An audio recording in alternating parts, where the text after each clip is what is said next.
Selamat siang. Hari ini saya ingin mengusulkan satu pergeseran dalam diskusi tentang AI. Bukan tentang kemampuan, bukan tentang etika, tetapi tentang ontologi. Ontologi adalah cabang filsafat yang mempelajari hakikat keberadaan, being, apa yang benar-benar ada, bagaimana sesuatu itu ada, dan dalam kategori apa ia ada. Judul saya menekankan dua kata, simultaneity dan presence. Saya akan membedakan antara sistem yang hidup dalam sequencing dan pribadi manusia yang hidup dalam presence.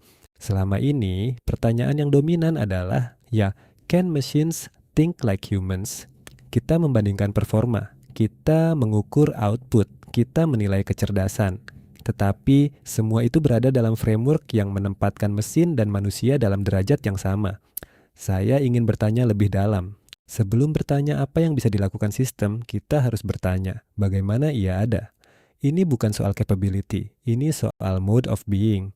Perbedaan manusia dan AI menurut saya bukan kuantitatif, tetapi ontologis. Artificial systems beroperasi melalui urutan, input, processing, output. Bahkan sistem paralel tetap bergantung pada state transitions. Setiap langkah bergantung pada langkah sebelumnya. Struktur dasarnya adalah sequencing.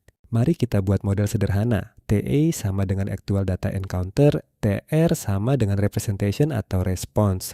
Dalam sistem komputasional, TR minus TE lebih besar dari 0. Representasi selalu datang setelah pemrosesan. Selalu ada mediasi. Selalu ada jeda sekecil apapun. Percepatan tidak menghapus struktur sekuensial ini. Artificial systems adalah konstruksi. Mereka diaktifkan.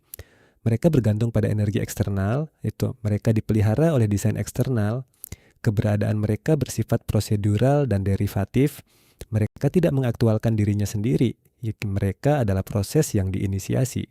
Sekarang kita beralih ke manusia, gunakan model yang sama. TA sama dengan encounter, TR sama dengan mental presence. Dalam pengalaman sadar, TR minus TE sama dengan 0. Ketika saya melihat pohon, saya tidak mengalami data mentah lalu beberapa milidetik kemudian representasi. Saya mengalami pohon itu sebagai hadir, saat saya melihat saat itu juga mental picture pohon terbentuk. Ini bukan klaim neurologis, ini klaim tentang struktur pengalaman. Saya tidak menyangkal bahwa otak bekerja secara bertahap, tetapi kondisi neurologis bukan identik dengan struktur kesadaran. Processing tidak sama dengan presence. Kesadaran tidak tampak bagi dirinya sendiri sebagai rantai state, ia tampak sebagai kesatuan. Disinilah perbedaannya menjadi jelas. Artificial systems hidup dalam succession. Human persons hidup sebagai presence. Simulasi simultanitas bukan simultanitas. Kecepatan bukan penghapusan urutan. Ada perbedaan struktur bukan sekadar tingkat.